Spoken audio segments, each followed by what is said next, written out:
So, thinking about a bowl tonight. This is something that you beginners will begin messing with now that you've mastered cups and pitchers. You're going to enjoy this one. Bowls are easier to make than cups and pitchers because those first two things rely on the ability to be able to pull the clay up considerably. And clay doesn't want to do that very well, doesn't want to do it very honestly. And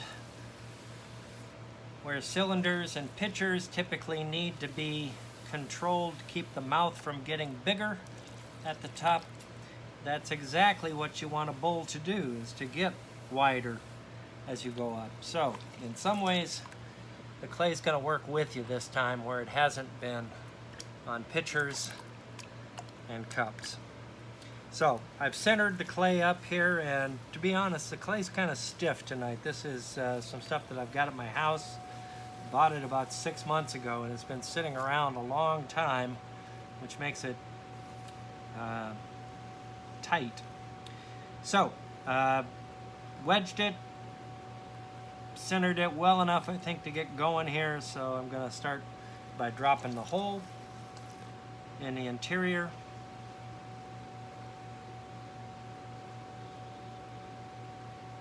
And while we wanted to make a hole drop a hole on pitchers and cylinders pretty close to the bottom, about 3/8, we don't want to do that for a bowl, or at least not all bowls. Because the mouth of a bowl is so wide, you can turn it over and it rests with good stability on its lip when we want to trim out weight on the bottom. So I like to leave a fair amount of clay on the bottom so that I can do some trimming later.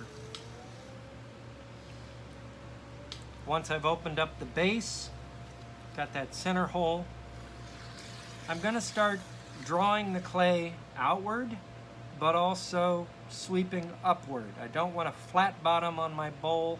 I want it to arc up and out. So I slow the wheel down a little bit. That helps me control it.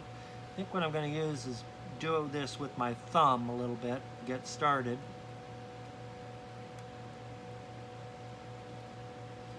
Sweeping outward and slightly climbing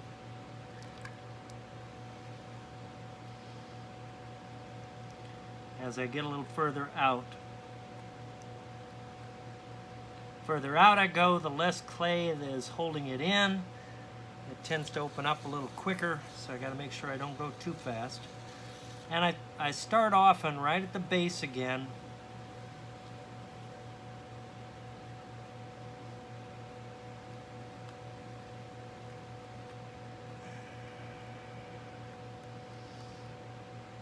Try to keep a sense of an arc from the base coming upward and outward. A nice, clean arc coming out.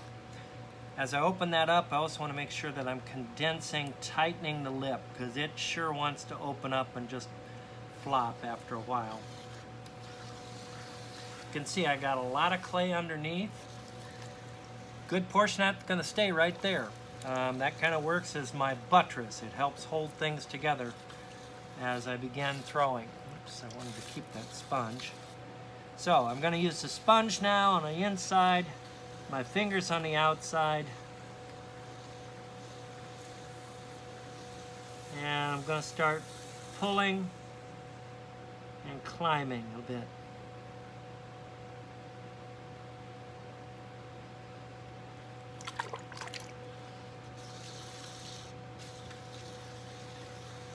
Start again at the base, get some clay underneath my outside fingers, pulling and climbing.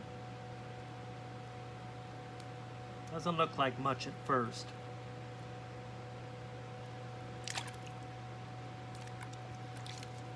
can see I've got a sharp edge. That means the skin of that surface is moving quicker than the interior, and I don't want that. I want to make sure I'm pulling all that clay together. The wall's interior needs to come up as well.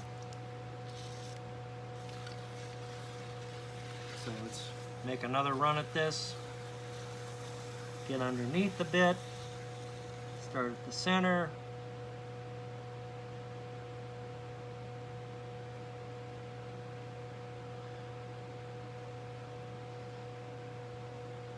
Start drawing the clay up and out.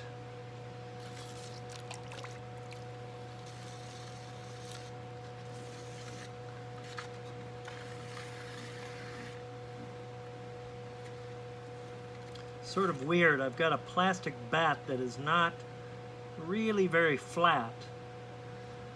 It wobbles up and down, and that's affecting my throwing.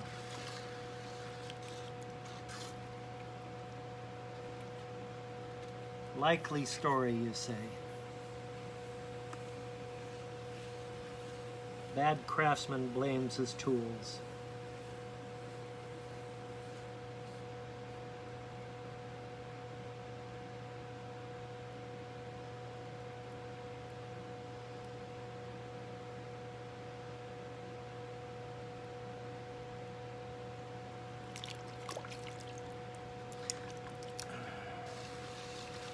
This is cereal bowl sized.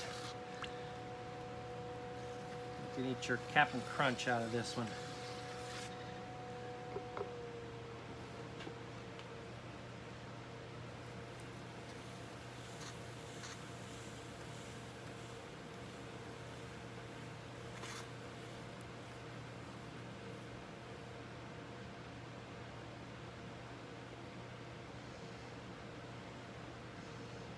Now we're getting more toward salad bowl size.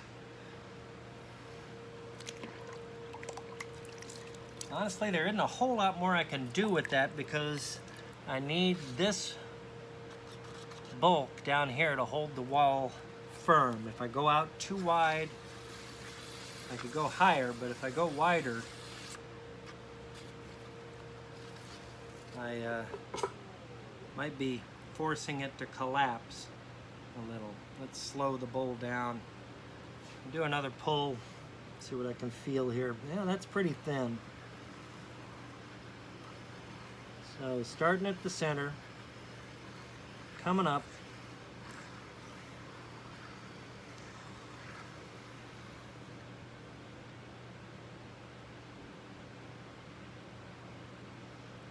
Trying to get the last bit of height out of this that I feel comfortable about.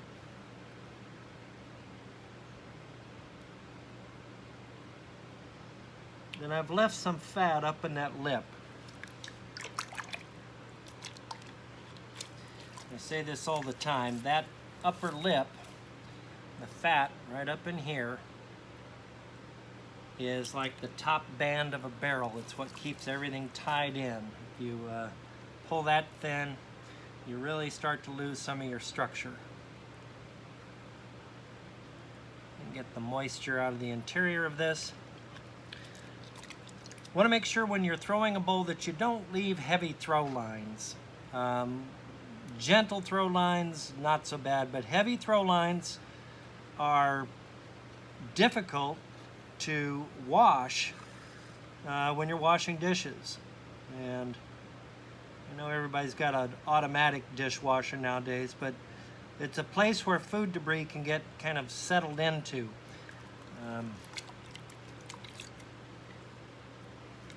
So you want a pretty smooth bowl. If you're doing any stirring, especially, you want that surface to be nice and clean, not catching your spoon on stuff. So I'm going back through here, I'm compressing the material in and out a few times. Make sure that that bottom is tight and that there's no water standing. So right down to the very center, pushing in, and then gently coming back out a little bit.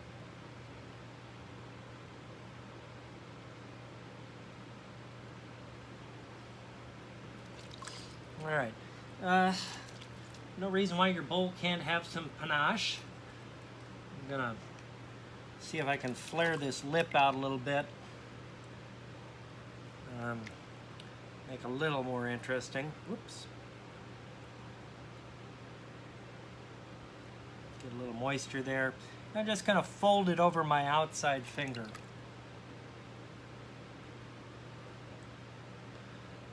Keep it where I want it, and just push downward.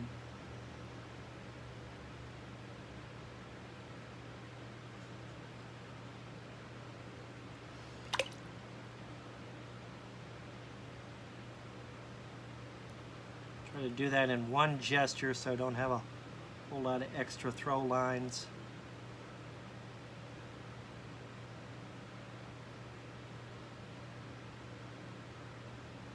Something like that.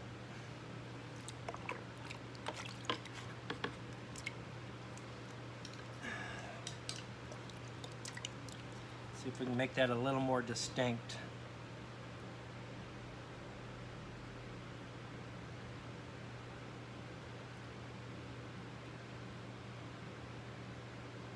These rubber ribs by Sheffield, I think it is. Something to that effect. I love these guys. They just, because you can bend them, they'll fit any kind of surface that you're working on. Do a nice job of cleaning things up.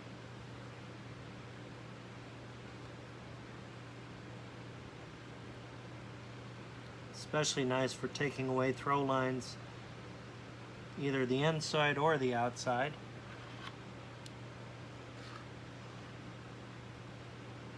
Of bowls and cylinders and all those good things.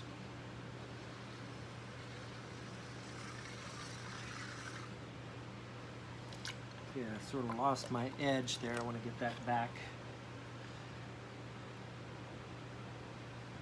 Get rid of this muck.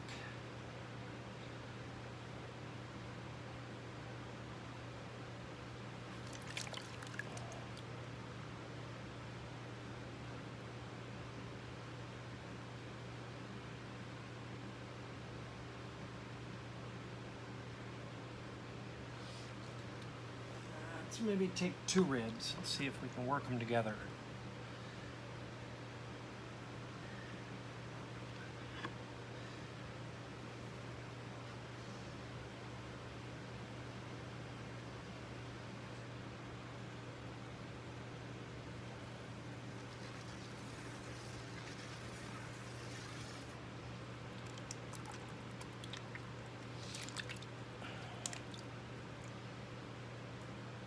Again, nothing too sharp. Sharp edges break easily. The lip, interiors, rolling an edge, typically softening it is the better way to go for strategy. You don't need chipped pots.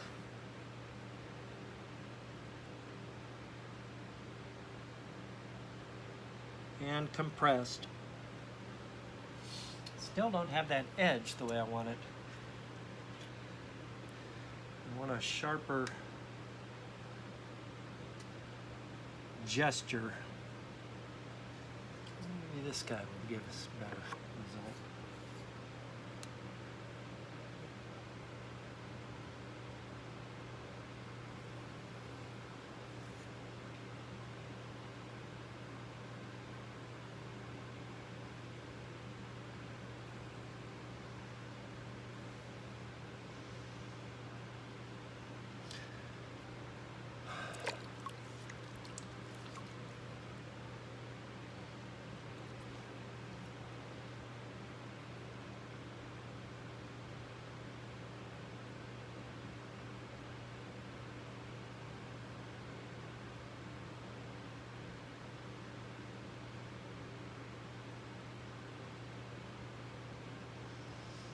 There we go.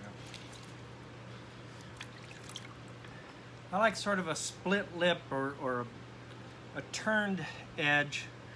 It sort of becomes a doorway, a way to look or to go into the pot. It's an invitation, I guess, to enter into the pot.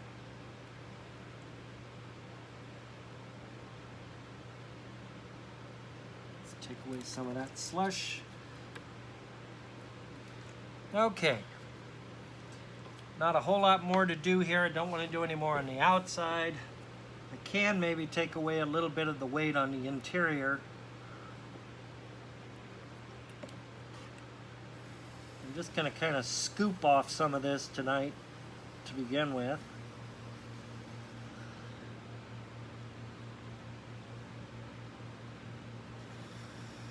Rather than undercut it, I'm just kind of scooping out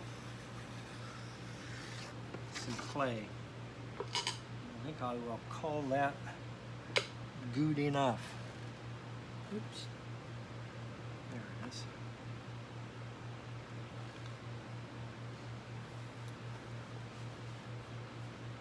So, give me a second here. I'll give you a view from the side.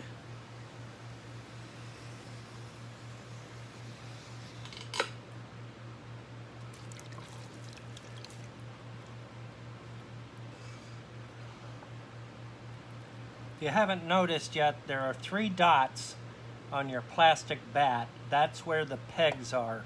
Typically you can lift on one side easy enough and then just kind of work the other one up.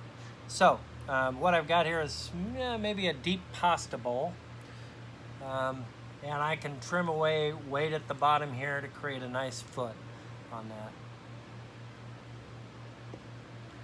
Again, probably 7-8 inches across, maybe a little more than that.